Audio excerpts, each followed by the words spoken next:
doubles and coffee. Faris al-Rawi is a liar.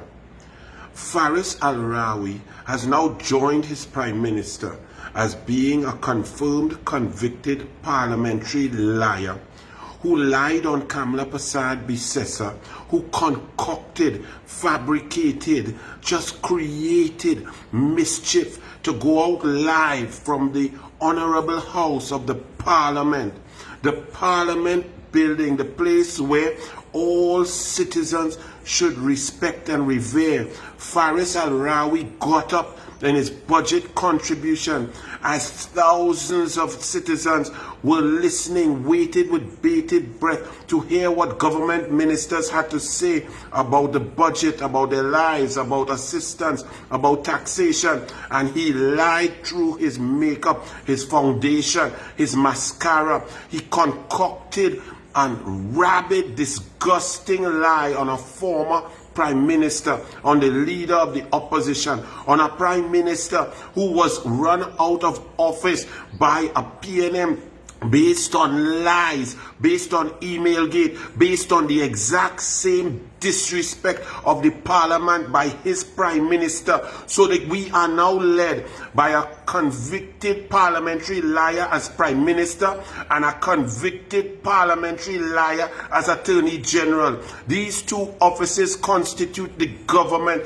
Your government is convicted of lying in the parliament. Your government is a government, the PNM government, the PNM Rowley government, the PNM al-Rawi government are disgusting liars. That is such a disgrace. It's not funny. What do you tell your children? PNM people, I'm talking to y'all. What do you tell your children? That's the prime minister. He lie. When your child come and dip the finger in the cake mix and spoil it and take it and go on enjoying it, and they tell you, no, I didn't do it, and the cake mix all on the face, on the lips, on the tongue, what you're going to do?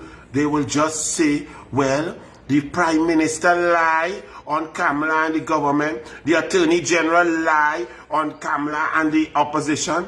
So what's the big thing? I lie to you. That's a very dangerous situation to have these two high offices held by parliamentary convicted liars. Now think about it. Faris al-Rawi had time to sit there. Kamla Persad-Bissessar spoke for 2 hours and 12 minutes.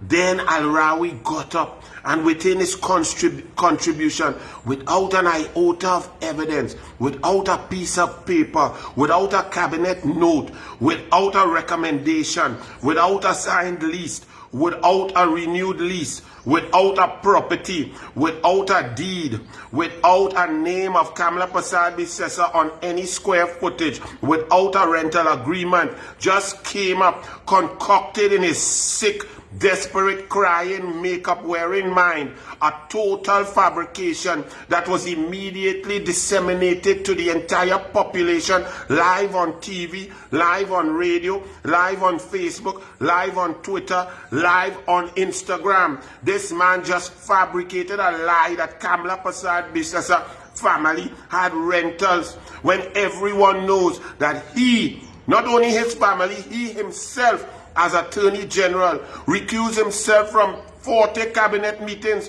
A few of them had to deal with renting his own building. This has been brought up by cabinet notes, lease agreement, deed, ownership, registered documents. This is documented that the attorney general went in the government and enriched himself, not only for rental of 23 million, which must have been renewed by now because 3 years have passed, so 46 million in rent, but also took and we had paperwork and brought in the parliament 38 million of taxpayers' money approved by the cabinet and the parliament to come out of your consolidated fund to outfit his own personal building.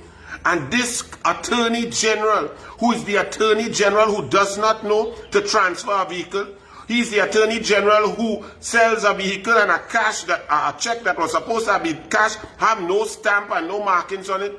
The attorney general who produces a letter to say that he sent somebody to transfer a vehicle.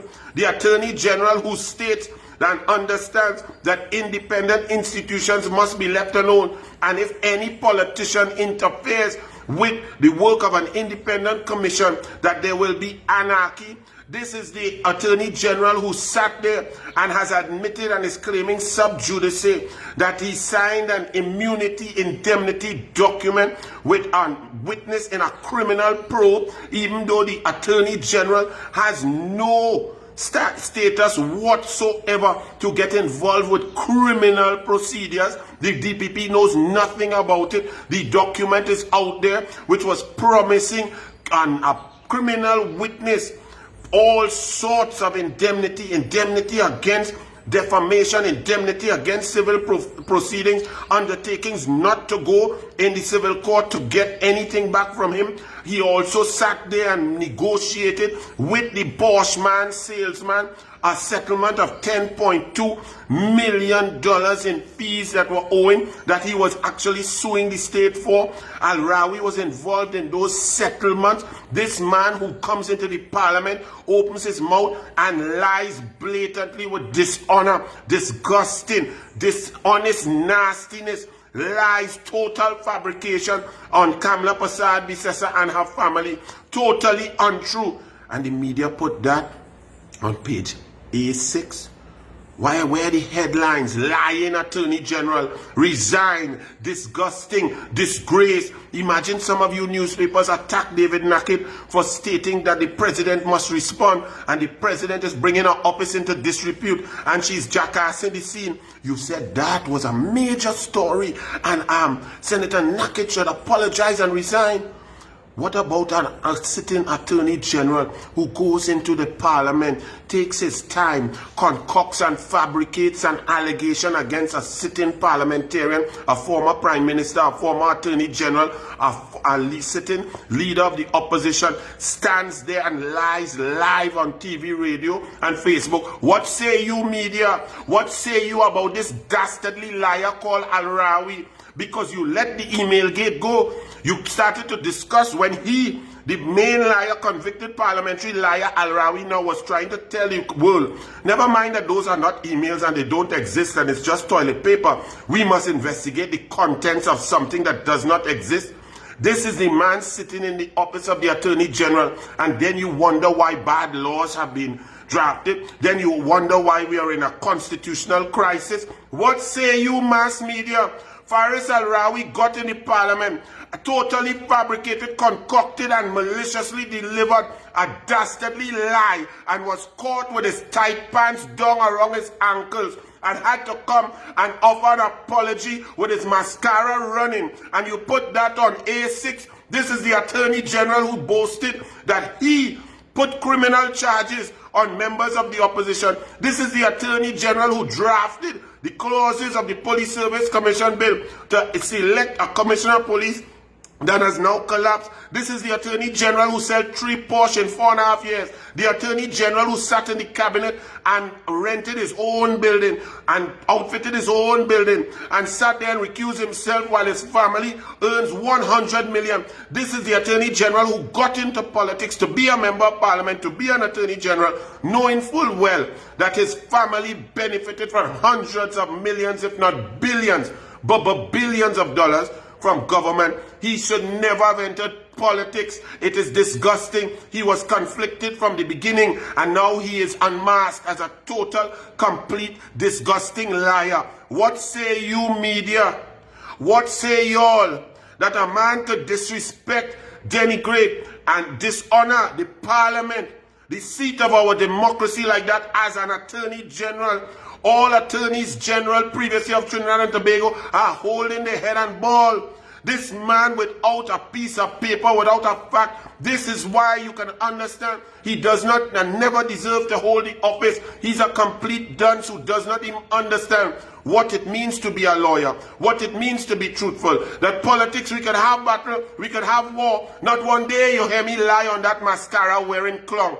But he gets up there and blatantly lies and desecrates the parliament, and the media putting it on page A6 and a small article. Faris, you flipping liar.